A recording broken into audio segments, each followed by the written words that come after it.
When a man is tired of London, he is tired of life. So wrote Samuel Johnson, the famed 18th century polymath and founder of the modern English dictionary. And indeed, London offers many delights for the discerning traveller, from the iconic Houses of Parliament and St. Paul's Cathedral to the theatres of West End, the fashionable shops of Soho, and the countless world-class museums covering every subject imaginable. But no sojourn to the UK capital is complete without a visit to the Tower of London, the 11th century fortress and palace that has served many functions over the centuries, most infamously as a prison for some of British history's greatest villains. It's also famously the home of the crown jewels of the United Kingdom. Among the centerpieces of this storied collection are the Imperial State Crown and the sovereign's Sceptre with cross, worn by British sovereigns during coronations and the state openings of Parliament. But in addition to their historic symbolic importance and sublime craftsmanship, these pieces have another claim to fame. They're both set with stones cut from the largest gem-quality diamond ever discovered, the Cullinan, unearthed in South Africa in 1905. The story of how this massive stone came to reside among the crown jewels is a fascinating one, a tale of luck, subterfuge, and colonial politics at the turn of the 20th century. Speaking of a tale of luck, subterfuge, and colonial politics at the turn of the 20th century, or whatever, work with me here. Tired of shoes that you have to lace up daily like some sort of slave? Surely awesome science can solve this problem, breaking our chains of shoe subservience. We have the technology. Enter today's sponsor, Vessi, and their specially designed and coated laces that not only will stay lace tight, but combined with their equally cool shoe design, make it easy to slip on and off anytime while staying tight and form-fitting throughout the day, no matter what you're getting up to. Shoe goes on, shoe goes on. And how about style that matches whatever you need to wear for a given day's adventure? From shorts to pants to a dress to a hoodie. You look like sex on a stick. Vessi don't care. On that note of versatility, I live near the coast in the Pacific Northwest and all its variable, damp weather, except the summers, which are the most beautiful on the planet. And with three littles with boundless energy, any given evening can include anything from a stroll on the beach to hiking in the woods to exploring the wilds of the mall. But with Vessi, choosing a shoe is a walk in the park. We are laughing. It's one pair of abnormally comfortable, completely waterproof, but still breathable and form-fitting shoes for the whole day. So whether your day includes subjugating the kingdoms of Middle Earth or taking a stroll on the beach, whatever your daily routine and whatever comes your way. And then look, get away from me, says the snake, get away from me. Vessi We don't care. So make your day a little easier and your feet darn comfy by visiting www.vessi.com/brainfood now for 15% off your first pair at checkout. And start exploring with confidence some versatile, super easy to clean, extremely durable shoes. And now that you've made it this far, let's not be a quitter like all those quitters are. You gotta love being outside. And instead watch this video all the way to the end. It will make your brain feel so good learning that genuinely fascinating tale of the world's biggest bling.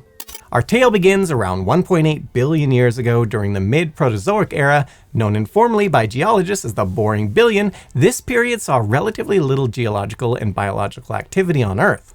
While life had emerged some 1.8 billion years before, it still comprised mainly simple, single-celled organisms, while the planet's land mass was stably locked in two supercontinents, Columbia and Rodinia. But somewhere deep within one of these continents, something extraordinary happened. Around 500 kilometers below the surface, in the transition zone between the Earth's lower and upper mantle, a plume of hot carbon and magnesium-rich magma broke through a fissure and shot upwards, traveling a blistering 400 meters per second, faster than the speed of sound at sea level. Less than 20 minutes later, the plume burst violently from the Earth's surface, blasting a wide, shallow crater surrounded by a shallow wall, called the tuff ring, and leaving behind a deep, carrot-shaped plug of kimberlite or lamproite minerals in the Earth's crust, known as a volcanic pipe. The speed and violence of this eruption proved crucial, for as the magma plume rose and cooled, the carbon within it began to crystallize. Had this occurred more slowly, the results would have been ordinary graphite. However, the rapid cooling caused the carbon to freeze into an extremely hard cubic crystal structure. better known as a diamond. Most of the diamonds that formed in the volcanic pipe were tiny, no larger than grains of sand, but at least one, much like Ron Jeremy, grew much, much larger than the rest. Fast forward 1.8 billion years later, in this time complex life appeared and spread across the Earth, while tectonic plates of the Earth's crust began to move again, causing the continents to merge and split apart multiple times before forming the geological map we all know and love today. And our volcanic pipe, its mouth scoured flat and buried by millions of years of erosion, found itself at the southern tip of the continent we now know as Africa. In the early 20th century, this area was part of the British Cape Colony, lying some 40 kilometers northeast of Pretoria. In 1910, the Cape Colony would be merged with the neighboring colonies of Natal, Transvaal, and Orange River, the latter two acquired from the Dutch Boer settlers in the 1899 to 1902 Anglo-Boer War to form the Union of South Africa, precursor to the modern Republic of South Africa. In 1902, the land above the volcanic pipe, previously a farm called Ellensfontein, was surveyed and purchased by Thomas Cullinan, a prosperous building contractor from Johannesburg, and developed into the premier diamond mine. Covering an area of over 320,000 square meters, the mouth of the premier diamond mine pipe was at the time the largest ever discovered. At first, however, the mine's potential was questionable, with one specialist noting, "The quality of the diamonds in the Pretoria district is poor. They are worth only about 54% of those from De Beers and the Kimberley mines." Still, the premier mine slowly expanded, the surface facilities eventually growing from a handful of prospectors' tents to a cluster of corrugated metal dormitories and washing houses, and the staff from a few dozen to a few hundred men. But the mine's reputation for producing lesser quality diamonds persisted. That is, until one fateful day in early 1905 when everything suddenly changed. On that day, likely the 25th of January, but nobody knows for certain, manager Frederick Wells was on duty in the No. 2 works. Born in Kent, England in 1854, but raised in South Africa, Wells, questionably known as Daddy to his workers, was a skilled and experienced mine manager, having worked for De Beers in Kimberley, South Africa before being hired by Cullinan. At around 5 in the afternoon, Daddy was about to find the biggest one of them all, spotting a glistening, translucent object embedded in the wall of the pit around 5 meters below ground level. Stepping forward to investigate, he pulled out his pocket knife and began to dig around the object, hoping to free it from its surrounding matrix. But it refused to budge, and the knife blade soon snapped. Using more appropriate tools, Wells finally managed to work the object free. What he found flabbergasted him. The clearness throughout is remarkable, the stone being absolutely limpid like water, with the exception of a few flaws, dark graphitic spots, and colored patches close to the outside.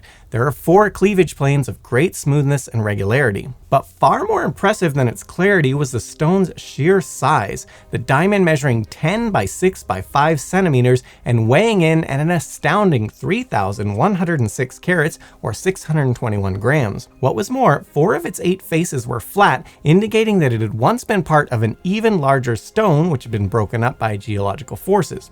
Indeed, in 1934 and 1954, 2 other large diamonds would be found nearby, likely fragments of the original stone. Still, on its own, Wells's discovery was over 3 times larger than the previous record holder, the 995 carat Excelsior diamond discovered at the Jagersfontein mine on June 20th, 1893. Given its sheer magnitude, Wells initially refused to believe that the stone could actually be a diamond, later writing that "some practical joker, thought I, has planted this huge chunk of glass here for me to find it. He thinks I will make a fool of myself by bringing it into the office in a great state of excitement, and the story will be told far and wide in South Africa." As a result, Wells initially kept his discovery quiet, slipping the stone into his pocket and spiriting it out of the pit for closer examination. Indeed, as the newspaper The Pretoria News reported not long after, so little emotion did the founder evince that the majority of those working in the vicinity did not know what had happened until the story spread from the office that a stone of fabulous value had been unearthed. According to probably exaggerated legend, the company clerks also refused to believe the stone could be a diamond and dismissively threw the stone out of the office window. Whether that actually happened or not, closer examination confirmed the stone's authenticity, and on January the 27th, news of the discovery made headlines all around the world. The Cullinan diamond, named naturally after the owner of the mine where it was discovered, attracted great interest throughout South Africa, with people from all walks of life clamoring to get a glimpse of Daddy's enormous object. Thomas Cullinan was especially pleased, not just for financial reasons, but also because when he first opened the premier mine in 1902, he promised his wife Annie that he would find her the biggest diamond in the world. But to the dismay of those who lived around the premier mine, it was soon announced that the stone would be publicly displayed not in nearby Pretoria, but rather in Johannesburg, the financial capital of the colony. And so it was that on February the 1st, 1905, thousands of people, nearly 1/17 of the city's entire population, gathered outside Johannesburg's Standard Bank on Commissioner Street to see the Cullinan. So large was the crowd that it took 6 detectives and 20 policemen to keep order and keep visitors moving past the famous stone, each one granted only a few seconds glimpse before being hurried along.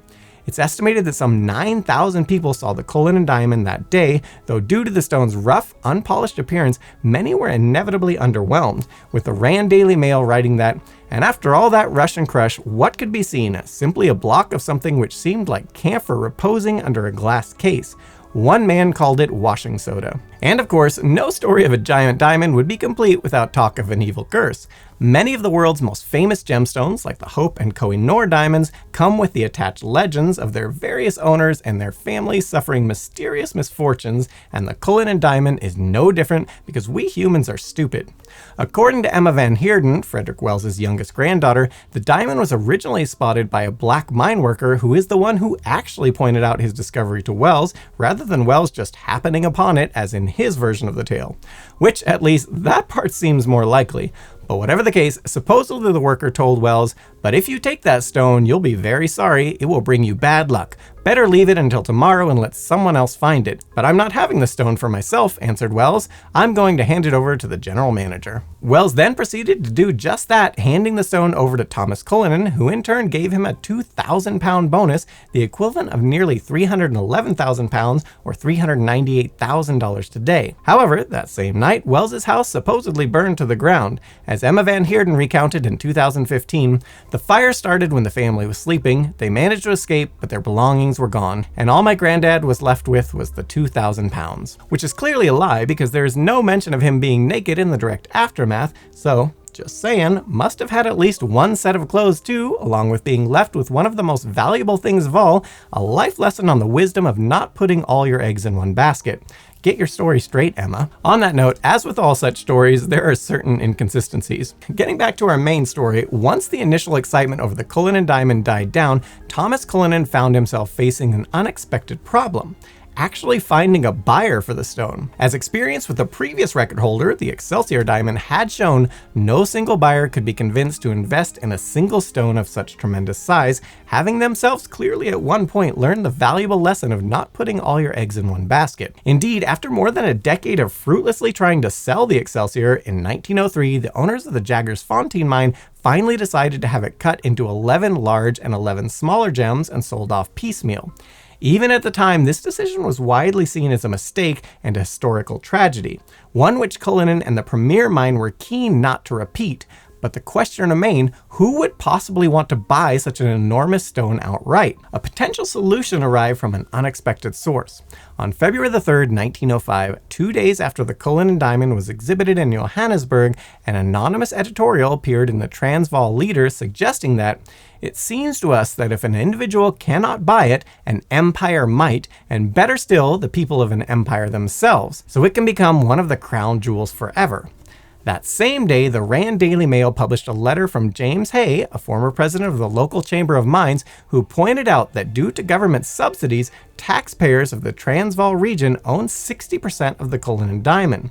The government had only to buy out the premier mine's 40% share. However, the estimated cost of £25 million, nearly $5 billion today, would have been prohibitively expensive for the Transvaal, still recovering from the ravages of the Boer War. While this debate raged on in the press, in April of 1905, Thomas Cullinan had his famous diamond shipped to London for safekeeping. Wary of thieves, however, Cullinan had the box containing the stone locked in the captain's safe of a steamboat and guarded round the clock by 2 detectives throughout its entire journey to Britain.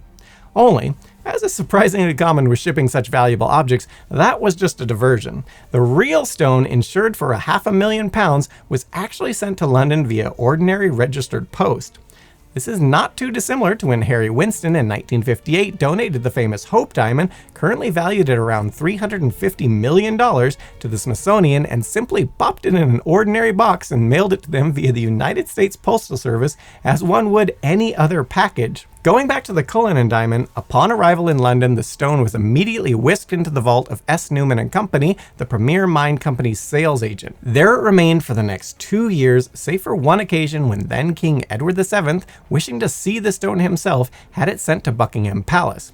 Edward's impression of the Cullinan was similar to many who had first seen it in Johannesburg, the king reportedly remarking, "This is a great curiosity, but I should have kicked it aside as a lump of glass if I had seen it in the road." Years passed and the world's largest diamond sat quietly in its bank vault, slowly losing value, its owners seemingly no closer to finding a potential buyer. But in 1907, just as it seemed like the Cullinan would face the same dismemberment as the Excelsior, an unexpected savior appeared, General Louis Botha, a decorated veteran of the Boer War, then Prime Minister of the Transvaal Colony, and later the first Prime Minister of the Union of South Africa.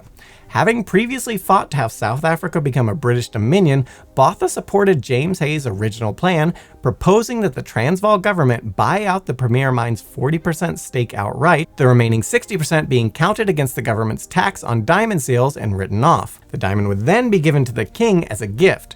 Botha hoped this gesture would be taken as a token of the loyalty and attachment of the people of the Transvaal to His Majesty's throne and person, and help smooth negotiations with the crown. For example, regarding a £5 million loan Botha hoped to secure. There was precedent for such an extravagant gesture. In 1850, following the Second Anglo-Sikh War, Duleep Singh, the last Maharaja of the Punjab and the Sikh Empire, presented Queen Victoria with the famous, and also infamously cursed, Koh-i-Noor diamond as a token of peace and friendship. The stone, at 105.6 carats, one of the largest cut diamonds in the world, was set into the crown made in 1937 for Queen Elizabeth, the Queen Mother, and is currently part of the crown jewels of the United Kingdom. And so it was that in 1907, the Transvaal legislature voted to back Botha's plan by 42 votes to 19. Meanwhile, British Prime Minister Henry Campbell Bannerman initially advised King Edward VII not to accept the gift, but ultimately chose to let the sovereign decide the matter himself. Edward was eventually persuaded to accept the gift by none other than Winston Churchill, then Colonial Undersecretary, and sales negotiations soon got underway. For his part in the deal, Churchill was presented with a full-scale replica of the Cullinan diamond, which he relished showing off to dinner guests. While the ultimate price tag was not revealed at the time, we now know that on October 17th, 1907, the Transvaal government sold the Cullinan diamond to the British Crown for £150,000, which is about £23.3 million or $30 million in today's money, to be paid in equal installments until the year 1912. However, in 1908, the government discharged its remaining liability in the purchase, prompting the Premier Mine to apply a discount of £1,650. The final purchase price of the world's largest diamond thus came to £58,350. The Cullinan diamond was officially presented to Edward VII at Sandringham Palace by Sir Richard Solomon, Agent General of the Cape Colony, on November 9, 1907, the King's 66th birthday, and an event attended by a number of illustrious guests. Edward then graciously accepted the gift, announcing that this great and unique diamond be kept and preserved among the historic jewels which form the heirlooms of the crown. While it was initially hoped the Cullinan would be cut into a single massive gem, closer examination of the stone revealed this to be impossible. There were simply too many fissures and other flaws. It was thus decided to cut the diamond into smaller pieces while keeping each one as large as possible. For this task, the Crown chose the celebrated firm Joseph Asher & Company of Amsterdam, who had previously handled the cutting of the Excelsior diamond. In January of 1908, the diamond was shipped to Amsterdam using a similar ruse as during its first journey from Pretoria to London. Amid much publicity, an empty box was locked in the safe aboard a Royal Navy warship and transported across the North Sea.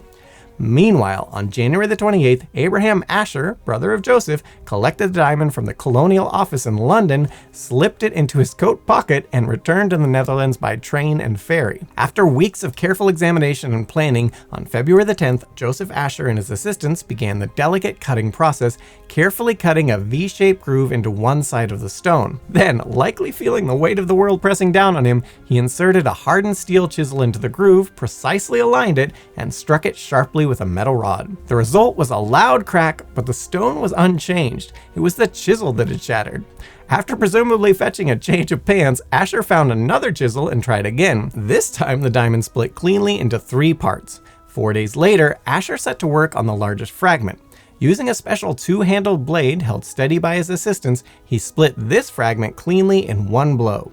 According to a commonly repeated story, this was a particularly nerve-wracking experience, with Matthew Hard writing in his 2002 book, Diamond, A Journey to the Heart of an Obsession, when he prepared to cleave the largest diamond ever known, he had a doctor and a nurse standing by, and when he finally struck the diamond, he fainted dead away. Once again proving that when it comes to everything involved in diamonds and their valuation, it's mostly BS. Naturally, this story has since been thoroughly debunked, with Joseph's nephew Louis after insisting that no Asher would ever faint over an operation on any diamond. With the most stressful part of the process now out of the way, Asher and his staff faced the grueling and exacting task of cutting and polishing these fragments into flawless, sparkling gemstones. In the end, the Ashers took 8 months to complete their work, allegedly working 14 hours a day.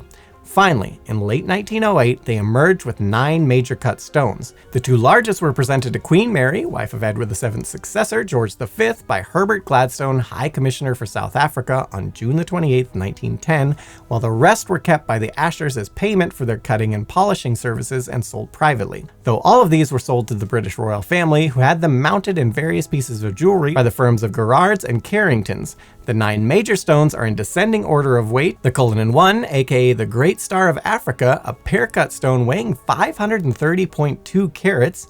In 1910, it was integrated into the sovereign scepter with cross, made in 1661, where it remains to this day, though surpassed in 1992 by the 545-carat golden jubilee diamond as the largest cut diamond in the world. It still remains the largest clear-cut diamond. Next up is the Cullinan 2, aka the Second Star of Africa, a cushion-cut stone weighing 317.4 carats. In 1937, it was set into the Imperial State Crown, crafted for the coronation of King George VI.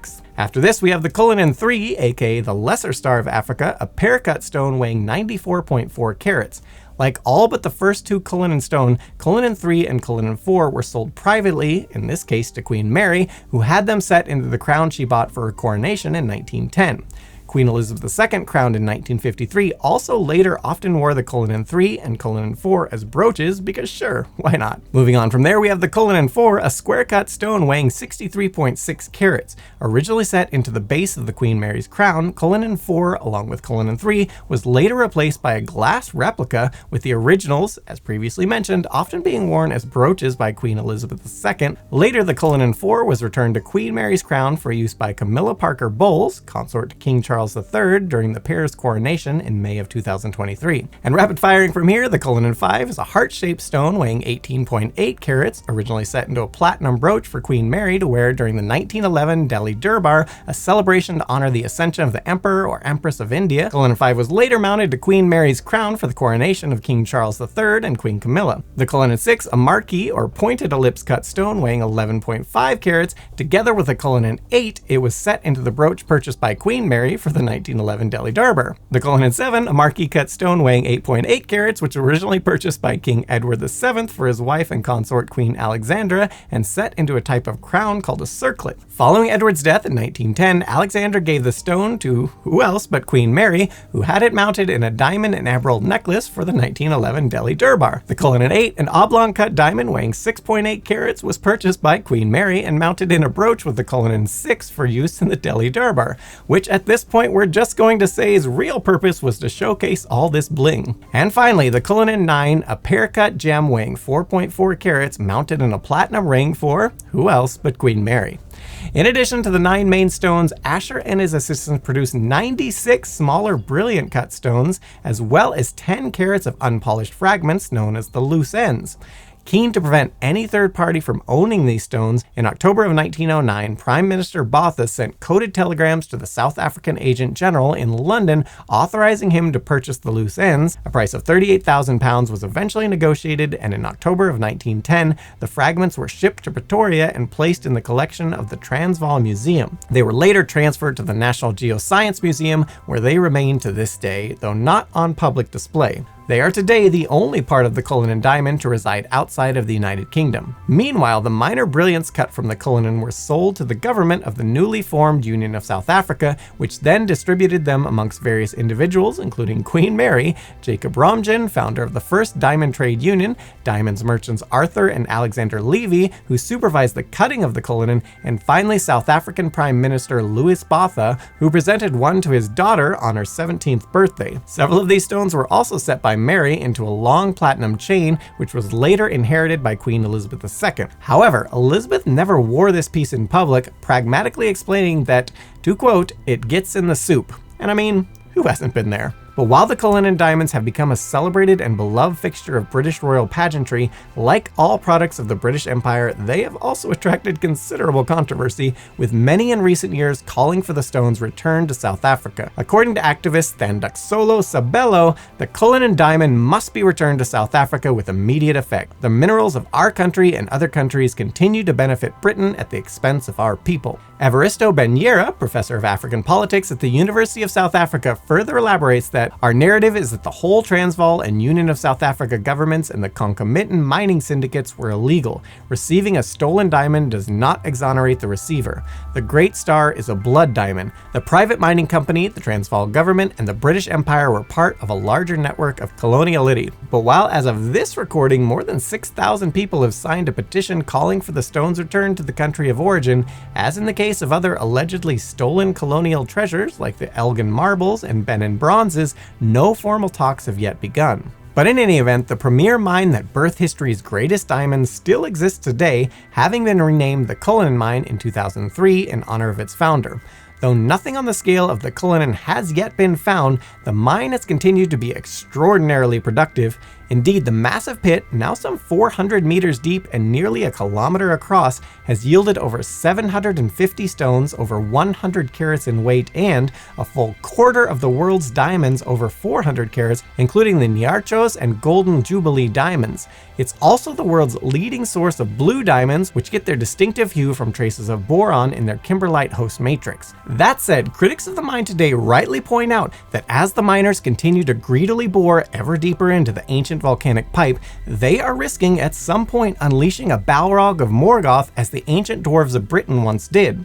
Sadly, we as a society continue to ignore the lessons history teaches, condemning us to repeat our ancestors' mistakes, but this time without a lovable old weed-smoking wizard to bail us out of our self-inflicted predicament. But while we've now reached the end of the Cullinan diamond story, it wouldn't be a Today I Found Out video without some bonus facts. While throughout this video we have referred to the Cullinan diamond as the largest ever discovered, that's not quite accurate. That was just to trick all the people who don't watch the video all the way through, so that the more dedicated viewers will have something to correct them about later in front of your crush, so as to impress them with your big brain and make them want to have babies with you, which is, of course, the entire point of this channel, learning everything so you can then show off your supersized cerebrum and hope someone will want to sleep with you. For you superstar viewers who stuck around, the nuance in all of this is it's the largest gem quality diamond ever discovered. The title of the largest ever belongs to, as my wife knows best of all, the 3,167 carat Sergio diamond found in Brazil in 1895. The Sergio is a type of black diamond known as carbonado, a tough polycrystalline material composed of small grains of diamond, graphite, and amorphous carbon. Unlike regular diamonds, the origins of carbonados are unclear, with geologists variously postulating that they were formed by a violent meteorite impact or deep within a star that went supernova. The title of the largest cut diamond in the world also belongs to a carbonado, the 555.5 carat Enigma. While the Enigma's exact origins are unknown, given carbonados are typically found only in Brazil and the Central African Republic, it most likely came from one of these two places. And that, dear viewers, is the story of the largest gem quality diamond ever discovered, a glittering object of glamour and obsession that you will most likely never get to touch. But it's totally cool because it's hardly unique in the universe. But you know what is unique that you can touch? Your loved ones, each of whom are the only one of them that has ever or will ever exist in the entire universe. So go give them a hug and tell them the Cullinan diamond has nothing on them.